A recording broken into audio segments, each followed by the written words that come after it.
İki aşk İstanbul'da kaybolmuş. İki aşk sonsuzlukta buluşmuş.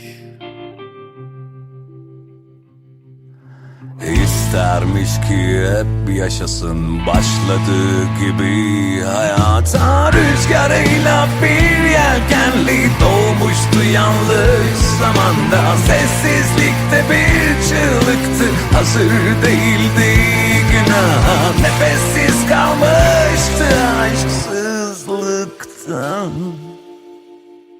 Ama bu savaşı ben kazanacağım sevgilim. İki aşk İstanbul'da kaybolmuş. İki aşk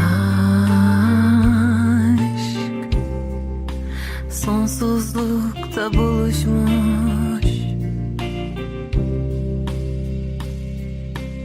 İstermiş ki hep yaşasın başladığı gibi hayata. Rüzgarıyla bir yelkenli doğmuştu yanlış zamanda. Sessizlikte bir çığlıktı, hazır değildi günaha. Nefessiz kalmıştı aşksız.